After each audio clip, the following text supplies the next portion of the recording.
Hi, I'm Peter Adamson, and you're listening to the History of Philosophy podcast, brought to you with the support of the Philosophy Department at King's College London and the LMU in Munich. Online at historyofphilosophy.net. Today's episode: Istanbul, not Constantinople, the later Orthodox tradition. Say what you will about Byzantine philosophy, but at least it has a nice clear endpoint. So often we've struggled with the problem of how to demarcate chronological periods. In the Latin West, the line between medieval and Renaissance philosophy is as fuzzy as a kitten emerging from a tumble dryer. And we've seen how late ancient philosophy merges fairly seamlessly into medieval philosophy in different languages, with the texts and preoccupations of pagan and Christian thinkers alike being passed on to the Latin, Islamic, and Greek Byzantine spheres. As a result, you'll see figures like John Philoponus or the Cappadocian Fathers being classified as late ancient thinkers or as Byzantine thinkers, depending which scholar is doing the classifying.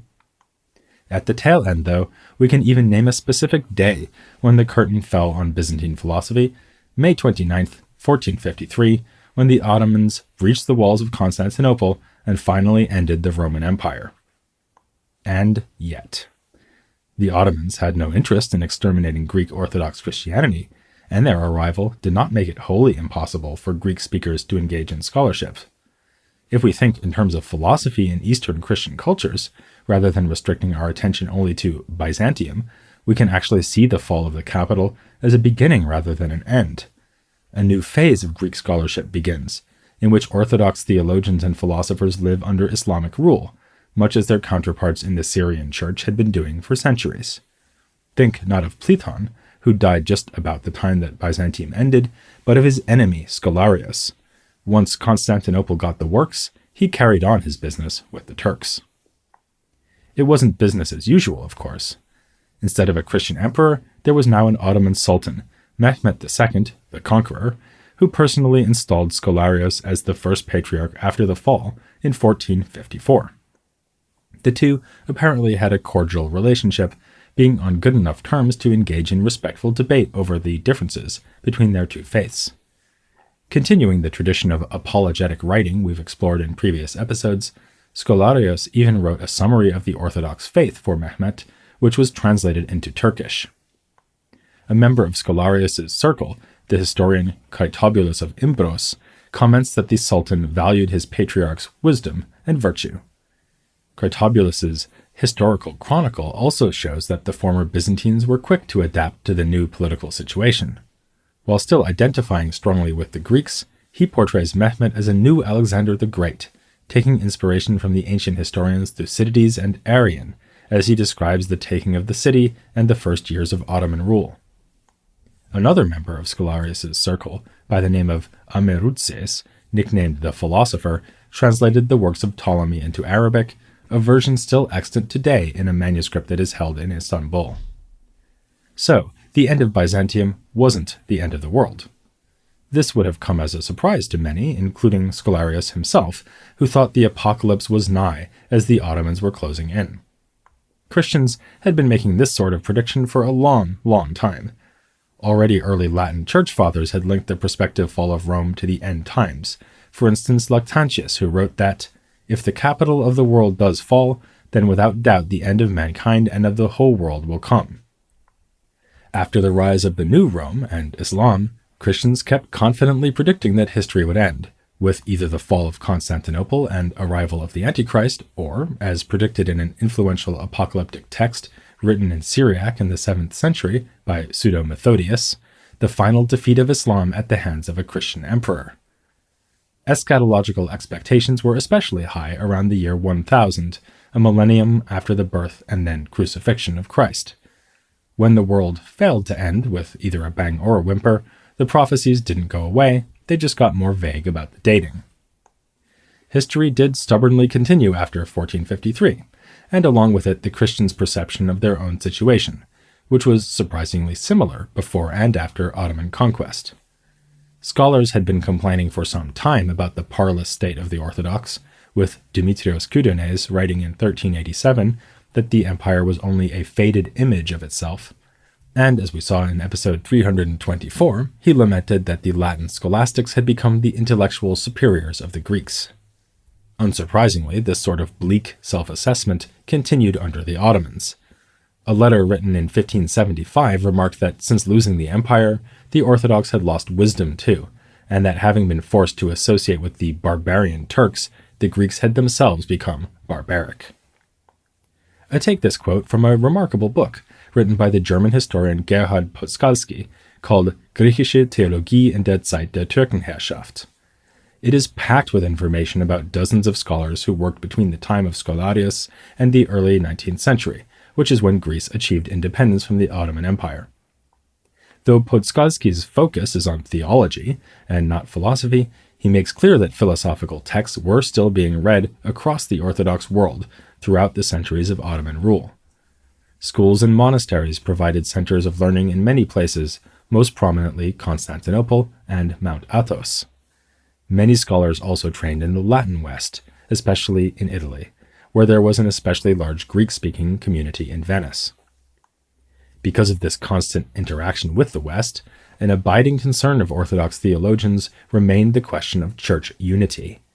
What had been a two-way debate between the Roman Catholic and Greek Orthodox churches now became a three-way affair, as the Protestants now joined the fray. So, alongside the familiar disputes aired at events like the Council of Florence, not long before the fall, we now have controversies over such topics as the Protestant idea of interpreting Scripture through itself, that is, understanding biblical passages with nothing but the resources offered by other passages in the Bible. This was one of the issues at stake in an exchange of letters between theologians in Tübingen and the Orthodox Patriarch Jeremiah II from 1573 until 1581. Perhaps the most surprising development along these lines was the work of another patriarch, Kyrillos Lukaris. He was favorably impressed by Protestant ideas and adopted a view on free will and predestination that was clearly inspired by Calvinism. The reward for his broad-mindedness was arrest and death in 1638. This patriarch was not the only man seduced by the siren song of the West. One might also name Leon Alatios, a humanist from Chios who traveled to Italy and received a doctorate in philosophy and theology at Rome in 1610. He was a unionist who argued that the differences between the two churches were merely apparent. Greeks traveled beyond Italy too. A particularly remarkable case, also in the early 17th century, is offered by Metrophanes Christopoulos, who went as far as Oxford and Cambridge and visited many cities in Germany and Switzerland before finally becoming Patriarch of Alexandria. In the same century, we have George Coresios, a nobleman from Constantinople, who studied and taught medicine and philosophy in Padua before going to practice medicine in Chios. His writings make reference to a stunning range of medieval scholastic authors, showing his command of the Latin theological tradition. And as Western philosophy developed, its leading lights were reflected in Greek literature, as with Methodios Anthrakites from Epirus, who lived well into the 18th century. He too went to Italy and was exposed to ideas of the Enlightenment. His interest in figures like Malebranche, whose works he translated into Greek, led him to being accused of innovation. If Orthodox scholars must take an interest in philosophy, his critics felt, they should stick to good old Aristotle. Speaking of Aristotle, as we so often are, in our coverage of the Italian Renaissance, we'll see how wrong it would be to suppose that his works fell wholly out of fashion in the 15th century or so. Instead, he continued to be a vital source for philosophical reflection well into early modernity. It turns out that the same is true for the Greek-speaking world. Any number of the figures mentioned by Podskalski wrote textbooks or commentaries on Aristotle, especially his Logic, which remained an important preparation for the study of theology.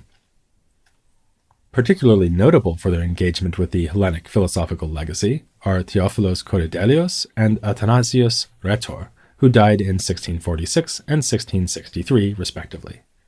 Taking an attitude like that of the arts masters at the University of Paris, Korydelios sought to make room for the study of Aristotle by observing a strict separation of philosophy and theology.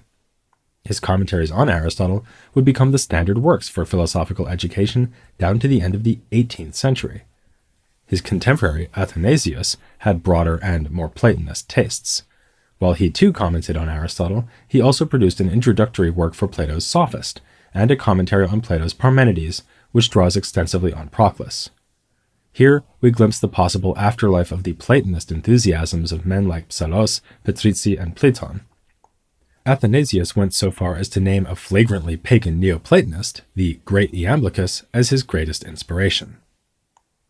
My mention of the Georgian philosopher Patrizii may lead you to wonder what was going on in other Eastern Christian communities during this period. Plenty, as it turns out. In fact, if you want to get from Byzantium to the concerns of modern-day Orthodox Christianity, you have to go through Russia and Eastern Europe.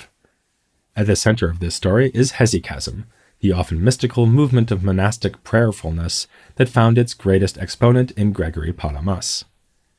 Russian hesychasm goes back at least to the turn of the 16th century and to a monk named Nil Sorsky. Originally from Moscow, he studied at Palamas's home monastery at Mount Athos. His emphasis was less on the metaphysical issues for which Palamas is best known and more on questions of practice. Thus, his major writing is a treatise on how to resist the temptation of distracting thoughts and worldly pleasures. Nil Sorsky was also important for his embrace of monastic poverty, a bone of contention in Orthodox religious life, just as it had been in the Latin medieval West. Around the same time, hesychasm was central to the thought of Nego Basarab, a ruler of Wallachia in modern-day Romania, who wrote a work of political advice for his son. He combined the deep piety of this aspect of the Orthodox tradition with an impressively wide selection of cultural inspirations. In the work, he mentions figures ranging from Aristotle to the Buddha. One reason the Russian sphere would be important for later Orthodox thought is that it has often been the context for the preservation and dissemination of Greek literature. Among the figures who took a hand in the transfer of knowledge into Russian culture were, in the 16th century, Michael Trivoles, also known as Maxim Grek. He's yet another man who went to study in Italy, where he even assisted at the workshop of the great humanist Aldus Manutius, a pioneer in the printing of philosophical works. Maxim wasn't necessarily impressed by what he found in the West, though. He wrote against the Latins and railed against the way that scholasticism had diverged from the true path of faith. In 1518, he went to Russia, where he helped transmit texts into the Slavic language. Another name worth mentioning would be that of the Croatian scholar Yuri Križanić, active in the middle of the 17th century. He compiled information on Latin theology, the better to refute it, and translated from Greek directly into Russian. One advantage of Russia, compared to Constantinople, was the opportunity to print texts. Printing in the former capital was shut down by the Ottomans in 1628, whereas around the same time, printing houses were churning out books in Moscow and Kiev. Moving closer to the present day, Russians really took center stage in the story of Orthodox thought around the 19th century. An early milestone was the 1782 publication of a book called the Philokalia, meaning anthology. The Greek version was printed in Venice in that year. Still, no printing was allowed in the Ottoman Empire. But the Philokalia became especially influential once it was translated into Slavonic. A compilation of hesychast literature, the Philokalia promises to help the reader purify the mind through spiritual practices. Following from this, the 19th century saw an explosion of philological work on and translation of Greek patristic literature in Russia. This laid the groundwork for re-engagement, reinterpretation, and reappropriation of aspects of the Byzantine legacy, especially the Greek fathers and the hesychasts, over the last century or so. Several of the key contributors to this process were Russian or Eastern Europeans, and, as pious Orthodox Christians, had difficulties with the communist governments of the Soviet Union and its allies. One tragic case is that of Pavel Florensky, who was from Azerbaijan and studied in Tbilisi in Georgia. He was arrested in 1933 and executed in 1937 at the time of Stalin's purges. Like many recent Orthodox philosophers, Florensky borrows from Western philosophy even as he grounds his ideas in Greek Christian thought. For instance, he borrows Immanuel Kant's idea of an antinomy of reason, a case where rational argument seems to point in opposite directions, and applies it to the case of the Trinity. It seems a paradox or even a contradiction to say with the Orthodox tradition that God is one substance but three persons. Actually, though, this just shows that God outstrips the capacity of human reason to understand him. And good thing too, because if reason always pointed unequivocally towards a single conclusion, then we would, in a sense, be constrained to follow it. The fact that rational argument does not always have the last word opens a space for human freedom. Florensky quotes, of all people, Augustine, so often blamed by the Orthodox for the failings of the Western Church, to make his point, "No one believes except voluntarily." In another case, Florensky takes inspiration from the Byzantine veneration of icons to develop an original aesthetic theory. He criticizes what he sees as an ineffective tradition of Western European art since the Renaissance on the grounds that linear perspective simply tries to render literally the appearance of whatever the artist depicts. For Florensky, icons are preferable because of their symbolic nature. An icon is successful precisely because the painting is not made from life, but is a visual means of the saint in heaven showing himself or herself in the earthly realm. Several other scholars avoided Florensky's fate by emigrating, especially to Paris, which became the scene for a concentration of Orthodox thinkers after the Russian Revolution.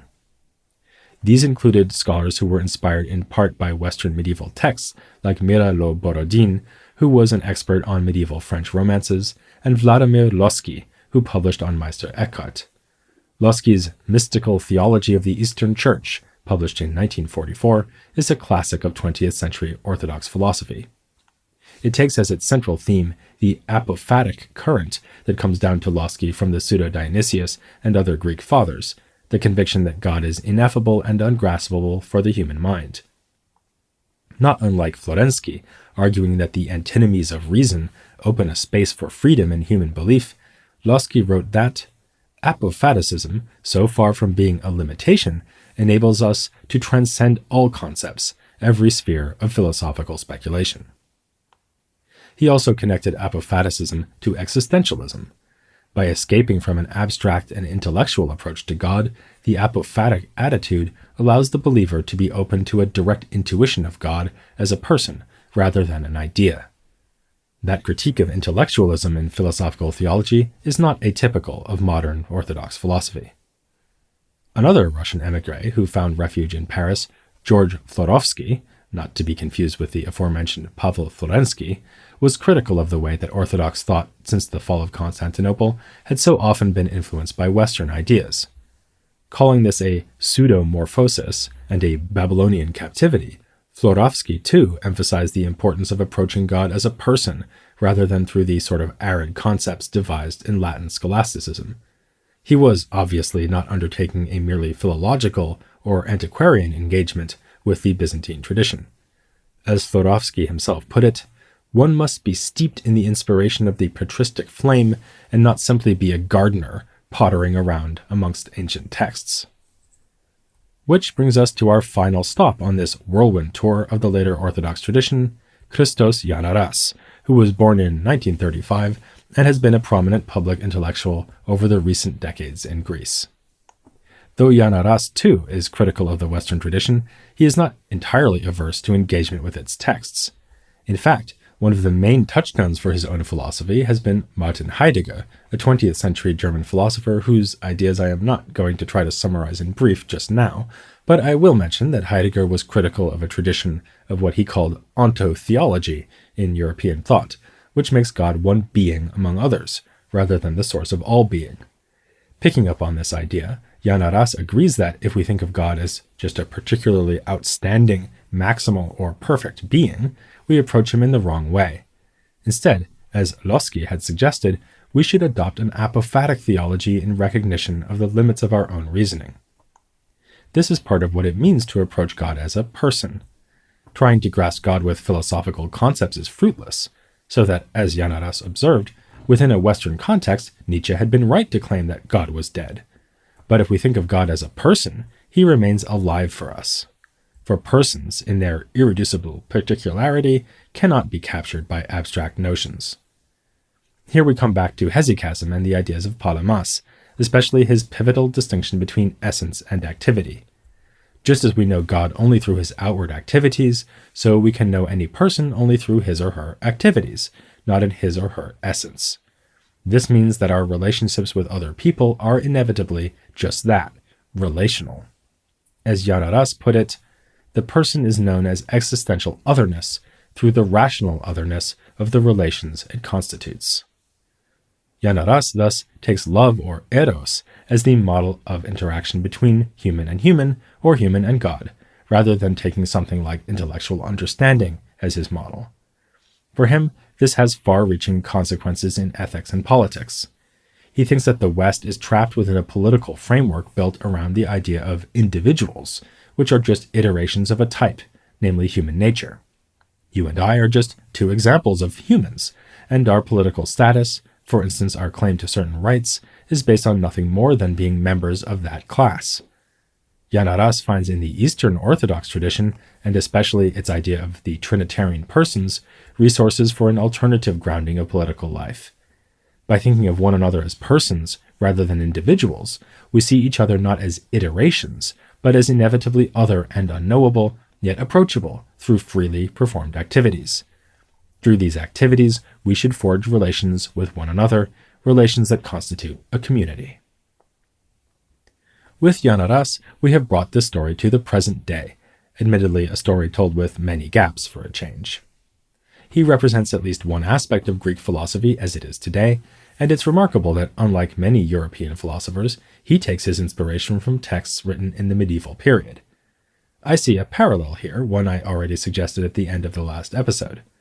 I said that I wanted to spend at least one installment considering what happened in Greek Orthodox culture after the Ottomans took Constantinople, in order to avoid doing to the Greek Christians what historians of philosophy so often do to thinkers of the Islamic world. It's all too typical to ignore everything that happened in that culture after 1200 or so, the time when Arabic philosophy was translated into Latin, as if the value of philosophy written in other cultures can only ever be a matter of its contribution to Western European thought. Similarly here, Byzantine philosophy leads so naturally into the Italian Renaissance that it would have been easy, even natural, to end our consideration of Greek orthodoxy with figures like Platon, who had an impact on the Renaissance. But as we've just seen, many generations of scholars in what had been the Byzantine Empire continued to do what Byzantine intellectuals had done: read and comment on Aristotle and Neoplatonism, and develop philosophical ideas within a theological context. This is not necessarily to say that the level of learning after Byzantium matched the high points of Byzantine learning. Besides, as we've also just seen, the Orthodox thinkers have often lived in what had been Latin Christendom, or taken ideas from Western contemporaries, whether this was Patriarch Kyrillos Lucaris taking a few leaves from Calvinism, or Yanaras with his use of Heidegger. So, this story is even harder to disentangle from that of the rest of European thought than the earlier story of Byzantium was. Still, like later Islamic thought, this is clearly a sorely underestimated and under-researched part of the history of philosophy. Taking myself as an example, I'm supposedly an expert on Greek philosophy, but in all honesty, before I did the reading to write this episode, I had never heard of Theophilos Korideleos, even though his works were standard reading for centuries among Greek speakers who still took an interest in Aristotle. And I see one more parallel to Islamic philosophy. In that case, attention was first drawn to post-classical texts by modern readers who were inspired by a single thinker who came late in the tradition. With Islam, this was the philosopher Mullah Sadra, who lived in 17th century Iran. In the Orthodox tradition, it was Palamas, who becomes a key for Yanaras and others to unlock the true meaning of Eastern Christian thought. In both cases, we might celebrate the impulse to pay attention to previously underappreciated texts and ideas, while also seeing that it is reductive to see a whole tradition through the lens of one figure, valuing what came earlier primarily insofar as it led up to the thought of the one chosen thinker. In reality, the story of Byzantine philosophy is not just the story of how we got to Palamas, or the story of a philosophy whose value lies in its difference from the West. Nor, for that matter, is it just the story of how Aristotle and the Neoplatonists were received in a Christian culture. It is a complex and multifaceted tradition whose most fascinating philosophical ideas are often found in unexpected places, such as the debate over icons or historical texts. It is, in short, a story that more than merits inclusion in any general history of philosophy, with or without any gaps. Having gotten all that off my chest, it's time to risk a bit of chronological whiplash as we leave such 20th and even 21st century thinkers in order to return to the late Middle Ages. Next time, we'll be warming up for the Italian Renaissance by having another look at the interaction between Greek and Latin cultures, with the help of a leading expert on that topic, who just happens to be something of an Italian Renaissance man, Michele Trizio. That's next time here on the History of Philosophy, without any gaps.